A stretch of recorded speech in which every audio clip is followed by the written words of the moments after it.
Hello, and welcome to another Did Jesus Exist? Today we are going to be discussing miracles in the Gospels. And the reason why it's important for us to discuss miracles is because on the more Christian side that uses the Bible as evidence for Jesus, they like to say that miracles are the reason why, a historical Jesus existed. They feel that these miracles prove he existed in history. And that Christianity is the one true religion. Yeah, sure. Let's just go ahead and fuck that in the ass with a cactus right now.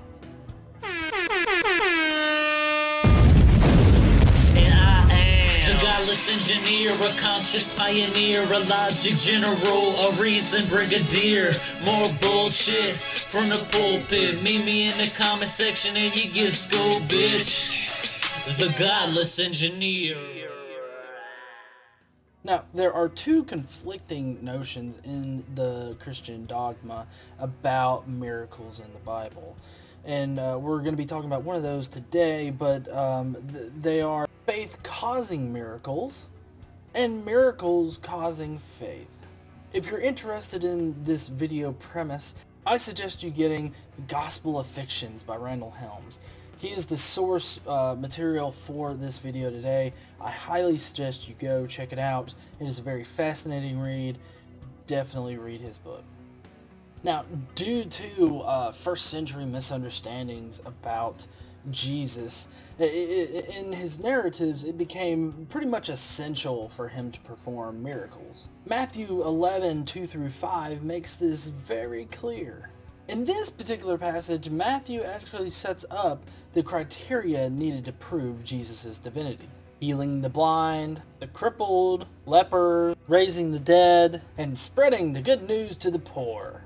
What's most important about these requirements that Matthew sets out is that they are all already mentioned in the Old Testament. The Old Testament has Isaiah predicting all of this shit. Blind, deaf, and lame were predicted in Isaiah 35:5, raising the dead in Isaiah 26:19, and preaching the good word to the poor came directly from Isaiah 61:1.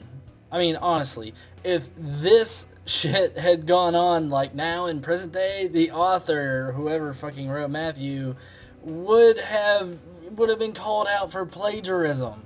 Now, if the lazy fuck that actually wrote these requirements for proving Jesus's divinity through miracles just flip through the index to find where these miracles occurred, where do you think that he would have pulled from?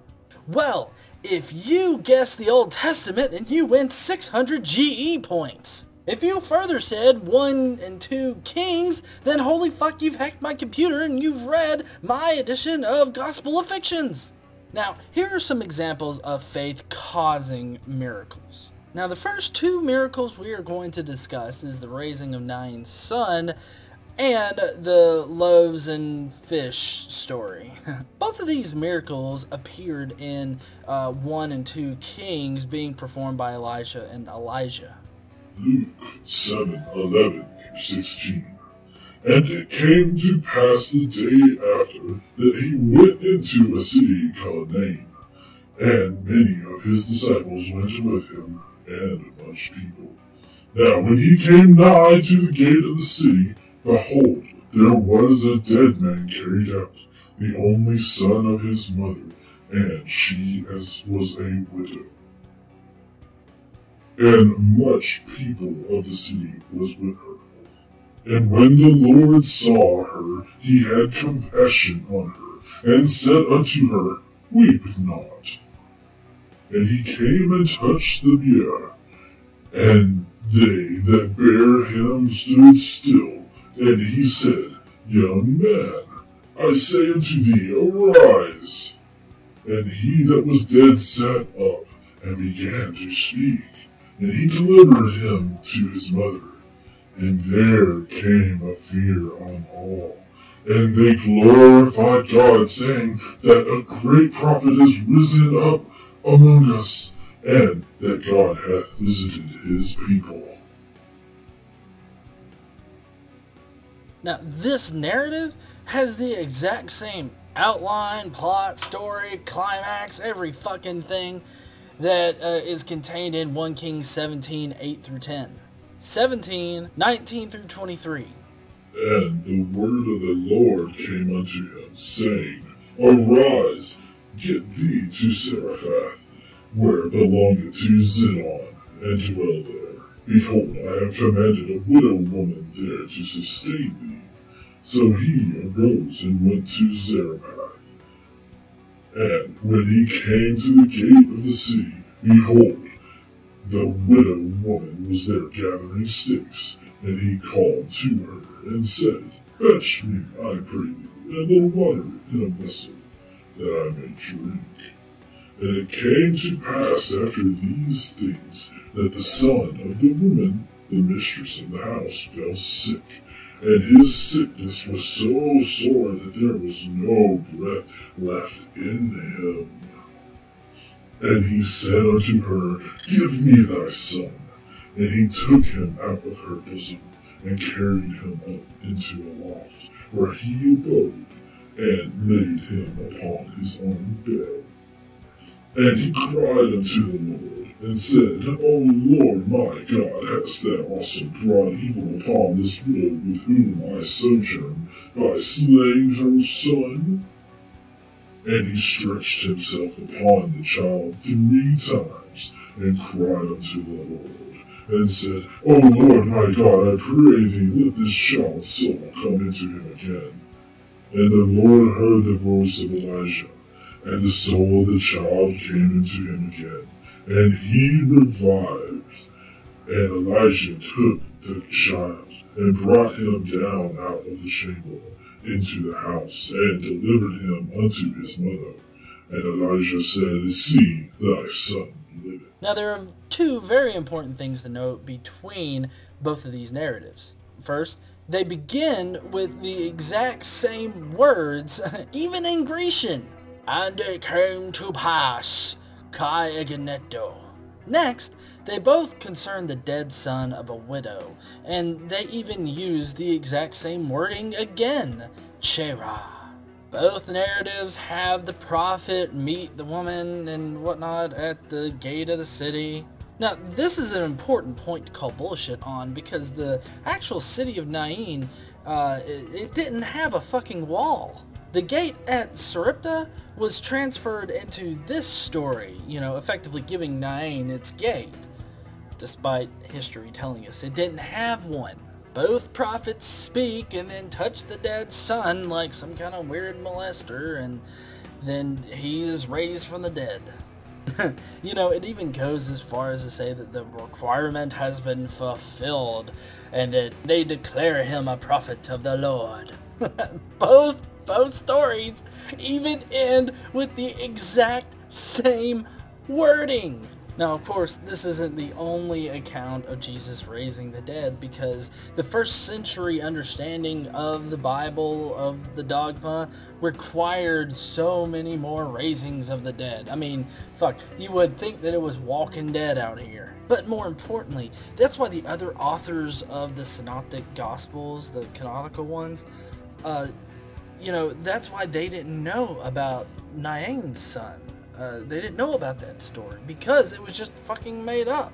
And so, because it required, it required the raising of a dead person, they made other shit up. And they even based them off the same goddamn books, Kings.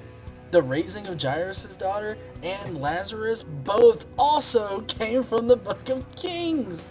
I mean, it was the fucking understanding of first century Christians that there had to be multiple of these resurrection stories, and that they followed the same basic outline of the resurrection stories in Kings.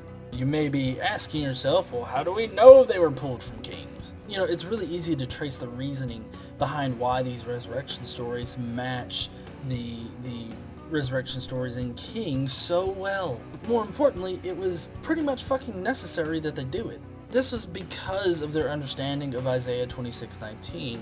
They knew that the coming Messiah would have to resurrect dead loved ones in order for him to, in fact, be the Messiah.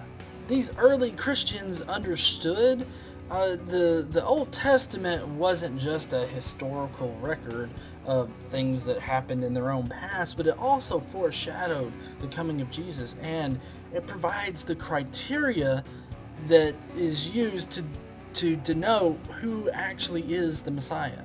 And the only place where dead loved ones are resurrected are in 1 and 2 Kings with Elijah and Elisha. So it's pretty simple to figure that shit out. I mean, they don't exist anywhere else in the Old Testament but there. Now, this begins one of my core tenets as to why I don't think that a historical Jesus existed. And that's because the Old Testament provides the criteria in which to determine who actually is the Messiah in the future, or in how we understand things now, more probably how to construct a Jesus. I will be getting more into this, building up these core tenets that I have as to, why I don't think a historical Jesus existed. Having, these miracles play such a big role in, determining Jesus' divinity. This is an argument for those that believe in Jesus, believe he was a historical person, believe in the miracles. So this would in fact work, against those Christians that are arguing for, a historical Jesus. This is on the far one side of the argument, and the other side is, of course, a more secular view of it, which I will tackle later. But for this purpose today, this shows that the miracles that Jesus supposedly performed, and I will get into more of these comparisons later, but they directly relate back to the Old Testament.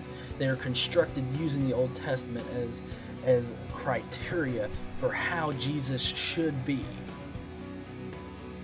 Thank you for joining me today on this Mythicist Monday. If you will, go down below, hit like, if you indeed like the information that I presented here. Be sure to share this guy out if you have people that are questioning the historicity of Jesus or want to know more about it. Again, this is one piece of the puzzle, and I am building that puzzle slowly. Have a nice night, day, weekend, whenever you happen to be watching this, and as always, don't forget to think skeptically and stay godless.